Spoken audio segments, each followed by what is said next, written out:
आज एक घटना घटी है। वो घटना बहुत समय पहले यानी 1 से डेढ़ साल पहले भी घटी थी। परंतु वो घटना 1 साल पहले बहुत ज़बरदस्त रूप से घटी और उसके बाद उसको एक जामा पहनाया गया। एक कास्ट से जोड़कर एक इमोशनल ड्रामा किया गया कि ये एक कास्ट की बेटी है, ये इसके साथ अत्याचार हो रहा है और उसको आज मूर्त रूप दे दिया गया।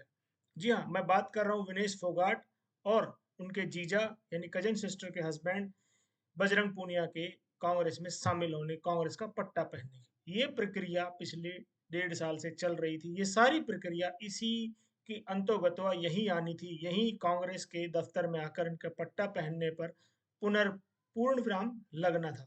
परंतु लोगों को भावनात्मक रूप से भड़काकर जिस तरह से ये पूरी घटना करी गई है, वो अत्यंत खेदजनक है।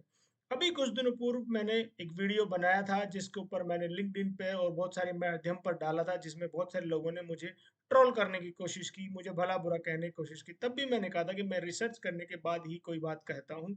ये बात आज पूर्णतः सिद्ध हुई कि कांग्रेस का पट्टा पहन लिया गया। कांग्रेस का पट्टा पहनने की प्रक्रिया पिछले डेढ़ साल पहले शुरू कर दी गई थी। कुछ प्रत्यक्षदर्शियों ने बताया था कि दीपेंद्र हुड्डा दिल्ली से लखनऊ की फ्लाइट में थे। उस समय इनका फोन कॉल जो है विनेश फोगाट से आया था और वो बात चल रही थी। उन्होंने सुनकर ये बात बताई थी कि सारा काम दीपेंद्र हुड्डा और कांग्रेस पार्टी के द्वारा किया गया था। दीपेंद्र हुड्डा हरियाणा कुश्ती संघ पर कब्जा करना चाहते थे, जो कि पिछले दिनों से बहुत ज्यादा प्रयास कर रहे थे। फिर उनका मंसूबा जगा कि क्यों ना मैं पूरे भारत के कुश्ती संघ पर कब्जा कर लूं, परंतु ये संभव हो नहीं पा रहा था क्योंकि वहां पर ब्रजभूषण सिंह बैठे हुए थे। ब्रजभूषण सिंह ने कुश्ती को, भारत की कुश्ती को ऊंचाइयों तक लेकर गए। मैं व्यक्तिगत तौर पर उनकी कोई बड़ाई नहीं करता हूं, ना व्यक्तिगत तौर पर मेरा उनसे कोई संबंध है, लेकिन मैं कुश्ती की ऊंचाइयों तक ले, वो पूर्व पहलवान भी रह चुके हैं और एक दबंग प्रवृत्ति के हैं। दबंग इन द सेंस वो अपनी राजनीतिक अलग तरीके से करते हैं और राजनीतिक से मेरा कोई लेना देना है नहीं। तो उनका निर्वाचन 2 बार हो चुका था और इस बार वो चाहते थे कि उनका निर्वाचन ना हो, इसलिए सारे अड़ंगे डाले गए। और जब ये सारी चीजें हो रही थी तो बैकग्राउंड में जो नेता उभर के आ रहे थे, चाहे वो प्रियंका वाड्रा हो या राहुल गांधी हो या दूसरे नेता हो, कांग्रेस के हो, दीपेंद्र हुड्डा हो, भूपेंद्र हुड्डा हो, ये सारी चीजें चल रही थी और आज वो सारी सिद्ध हुई हैं। जाकर उन्होंने पट्टा पहन लिया। यानी एक समाज को पूरी तरह रेडिकलाइज करने का एक तरीका निकाला गया कि पंजाब से कुछ खालिस्तानी उठकर दिल्ली आए, उन्होंने कब्जा किया।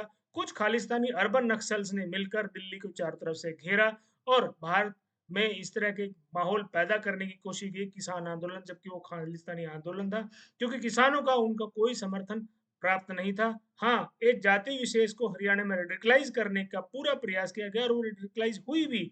वो एक जाति का सेंटिमेंट भड़काकर एक जाति को दूसरी जाति से लड़वाने के, जो आज राहुल गांधी का जात बा करते पूछ रहे हैं, हर जाति जाति में रेलवे के लोको पायलट को भी वो महादलित और सो एंड सो कहकर संबोधित कर रहे हैं। ये जो तरीका है ये उनका सक्सेसफुल हुआ और ये हरियाणा में एक जाति को भड़काया गया और उसके बाद उस जो दाल तैयार हुई खालिस्तानी आंदोलन के दौरान में, उसको पहलवानों के आंदोलन से छोंक मारा गया और उसमें एक भयानक तरीके से खुशबू उठी, जिसका लपकने के लिए कांग्रेस पार्टी पूरी तरह हरियाणा में इस समय तैयार है।